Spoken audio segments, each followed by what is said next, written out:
plaît, à la droite du stand, les caissiers et les caissières se feront un plaisir de vous encaisser. Les caissières. Vous allez bien? Ouais.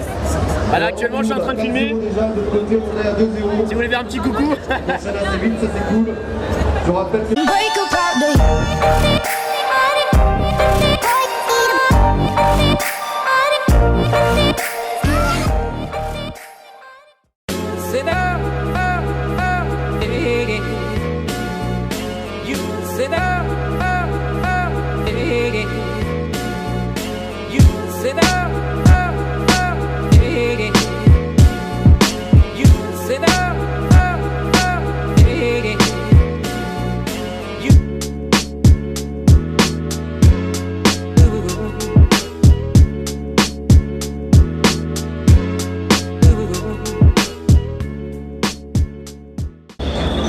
Et yo mes chers Monégascous, c'est Oxenum, comment allez-vous? Bah écoutez, comme d'habitude pour ma part ça va super. Donc aujourd'hui on se retrouve pour une vidéo assez spéciale. C'est la première fois que je fais ce genre de vidéo sur ma chaîne YouTube. Alors, quel est le nouveau format en question? Tout simplement, ce n'est pas le jeu vidéo, hein, parce qu'il n'y a pas que les jeux vidéo dans la vie. Ce n'est pas le PC, parce qu'il n'y a pas que les PC dans la vie, et en plus je m'y connais foutrement rien. C'est pas le foot, encore moins, ni le sport aussi. C'est le monde high-tech et aussi le monde des téléphones. Cette fois-ci, destination la Chine. Non, ce n'est pas le Huawei. Non, ce n'est pas le Oppo, ni le Xiaomi. Cette fois-ci, le OnePlus. Le OnePlus, qui est une excellente marque. Franchement, il n'y a rien à dire. Depuis leur création, c'est une marque qui fait succès. Portable très sous-coté pour ma part. Alors, le modèle que je vais vous présenter, c'est le OnePlus 7T, qui est vraiment très beau. Le design qui est vraiment magnifique, assez sympathique. Ce que j'aime bien, c'est que sur le côté droit, vous avez un espèce de bouton. En gros, voilà, c'est au clic. Par exemple, là, quand il est en bas, il n'est pas en silencieux. D'accord? Ensuite, quand vous le mettez au milieu, vibration. Et ensuite, en silencieux. Ça c'est vraiment sympathique, c'est très pratique. Ça évite d'utiliser le portable, aller sur la barre du dessus de notif et d'appuyer 2-3 fois pour le mettre en silencieux, normal ou vibreur. Ensuite l'écran est vraiment assez sympathique, j'aime bien, il est très beau, il est fluide. On arrive déjà au demi-finale, je pense. Bon désolé le focus, il merde hein. Vous étonnez pas à avoir flou, c'est tout à fait normal. Je vous le redirai, ça sert à rien de venir pour nous dire est-ce que je peux m'inscrire en avance. Non, alors non, ensuite, je vais tester l'appareil photo. Alors l'année dernière, souvenez-vous, j'ai testé le OnePlus 6. Alors j'avais mis les photos, caméra avant, c'était magnifique, arrière, c'était bon, ça allait, mais l'avant était mieux. Normalement, c'est l'inverse. Et regardez.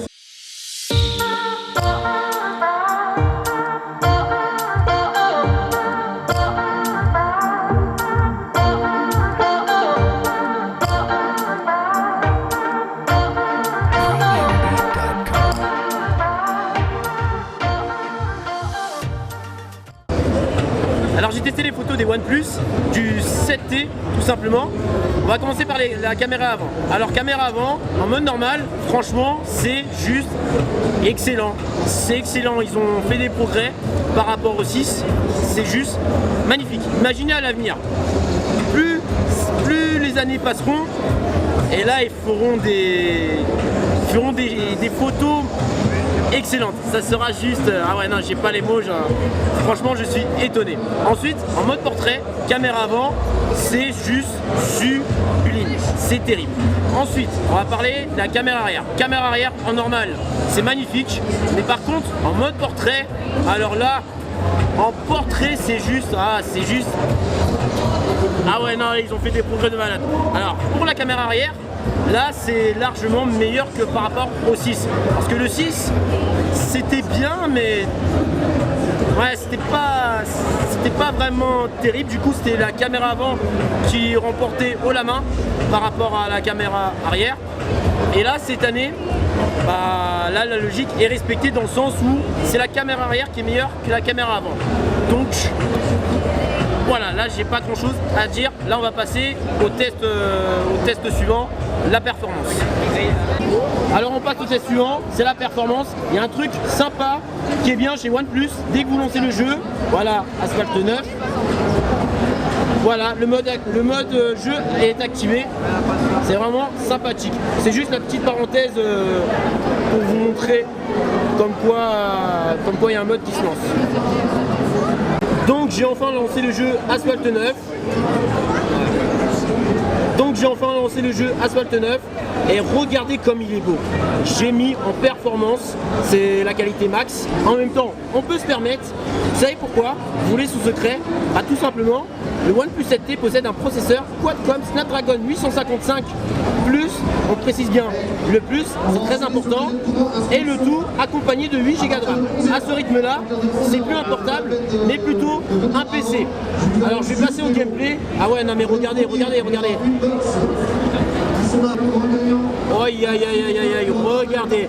Alors oui, je devais lancer le gameplay, mais juste avant de lancer, regardez la Lamborghini Centenario. Oh là là. Oh là là, terrible. Voilà, enfin j'ai trouvé un bon angle.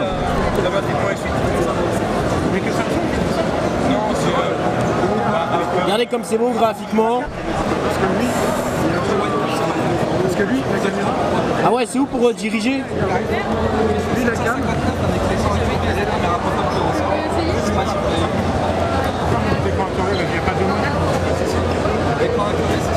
Ah d'accord, c'est bon, j'ai trouvé.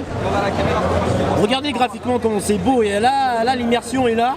Asphalt 9 est vraiment excellent. Bah, de toute façon, tous les jeux Asphalt sont très réputés graphiquement. Plus les Asphalt évoluent et plus graphiquement on a le droit à avoir de l'amélioration. C'est vraiment très beau. Ah ouais, regardez les décors, les voitures. Alors, on voit plus les voitures mieux détaillées, c'est tout à fait normal. Bon, après, c'est plus important. Ah, c'est juste excellent.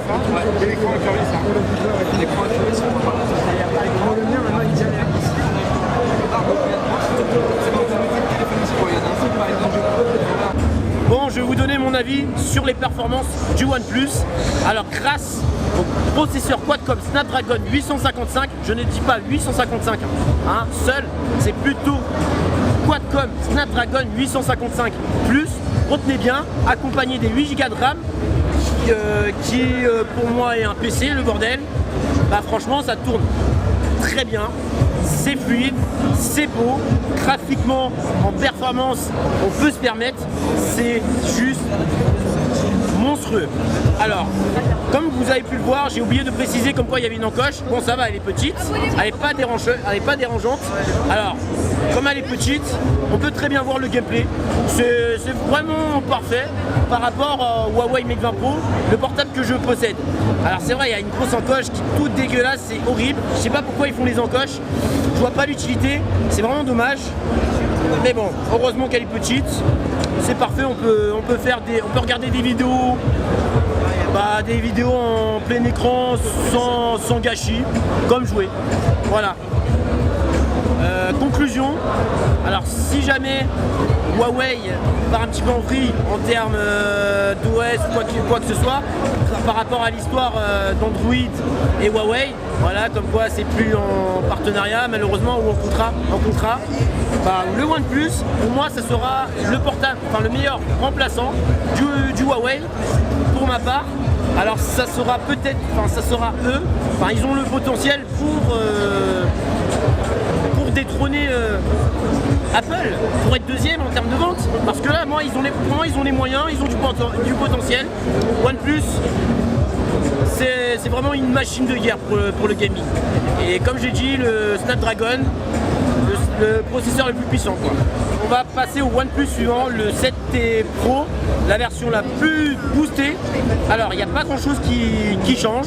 Bon, petite dédicace à Android, qui ont dit sur le OnePlus 7 Pro, en conclusion, en point fort, c'est le OnePlus 7, et en point négatif, c'est le OnePlus 7.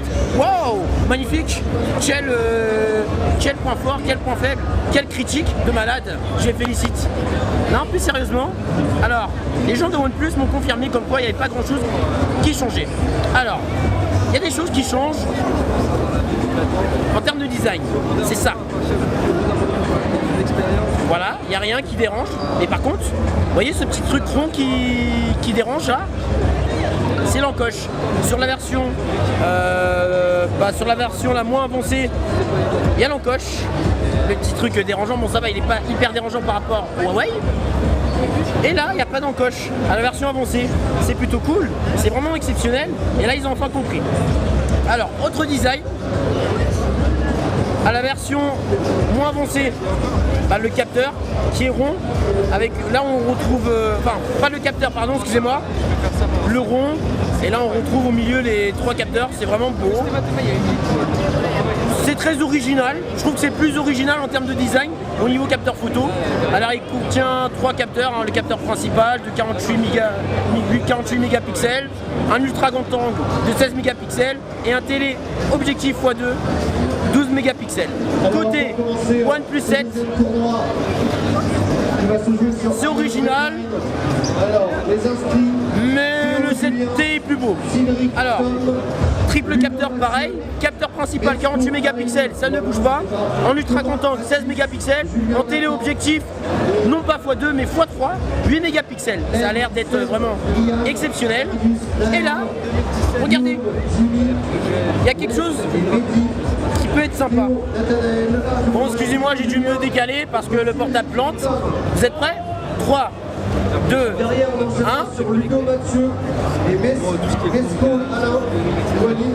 Est-ce que vous avez vu ce truc de malade mental? Genre, dès que vous mettez la caméra arrière, il n'y a rien. Bon, au contraire, ça rentre. Et là, tac, ce petit truc qui est la caméra avant. Ça, franchement, c'est vraiment très original. C'est juste exceptionnel. Waouh, c'est juste magnifique. Là, je vais tester les capteurs photo arrière comme avant, avec le mode portrait normal, et je vous en dirai plus.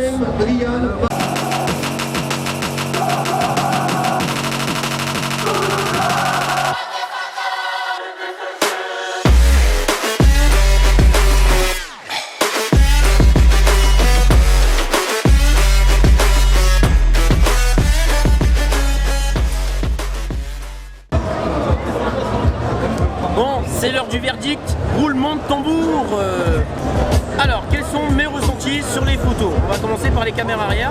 Alors, ça ne change pas grand chose parce que tout simplement, ce sont les mêmes mégapixels, les mêmes caractéristiques, sauf au téléobjectif. Alors, sur le 7 Pro, c'est du x3 8 mégapixels, contrairement au x2 12 mégapixels pour le 7T, tout simplement. Par contre, caméra avant, là, c'est autre chose. C'est un monde différent. Alors, qui est le meilleur? Tout simplement, le 7 Pro, il est meilleur parce que tout simplement, on vient de me dire à l'oreille que grâce à la résolution de l'écran, le 3120 1440 fait largement la différence. Grâce à ça, ça fait la différence et du coup, ça améliore la qualité, contrairement au 7D qui possède la résolution de 2400 1080. Ça a un peu du mal, quoi. Ça fait pas vraiment l'affaire, mais sinon ça n'empêche pas que la qualité soit très belle. Voilà. Bon, écoutez, les performances on va oublier parce que c'est pareil, voilà.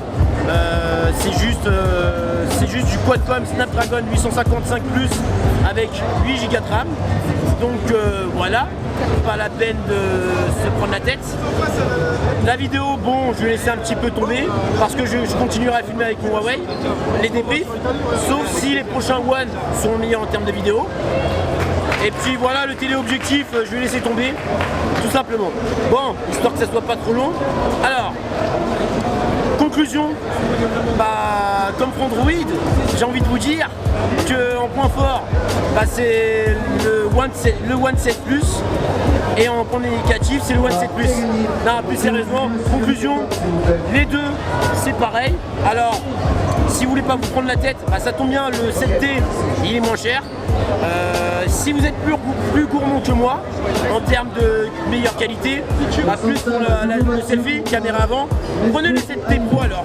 Voilà, certes plus cher, mais voilà, c'est même puissance, même caractéristique, sauf en termes de photos, tout simplement. Bon, écoutez, j'espère que ce genre de vidéo vous aura plu. Bah, j'espère que c'est pas trop bruyant, que vous allez m'entendre, malgré que j'ai le micro et derrière moi c'est un peu le brouhaha pas possible. Et je me demande comment ils font pour travailler les gens, les gens du stand OnePlus. Voilà.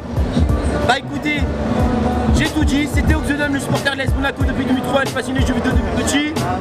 Si vous avez aimé, comme d'habitude, vous connaissez la recette, pouce de Monégasco, vous commentez, vous vous abonnez, vous partagez et n'hésitez pas à me suivre sur les réseaux sociaux, tout ça c'est très important, je le répète, il n'y a personne qui me suit sur les réseaux sociaux, faut me suivre, tout simplement. Bon bah voilà, j'ai tout dit et on se dit à la prochaine pour de nouvelles vidéos. Salut les taquets, Monégasco.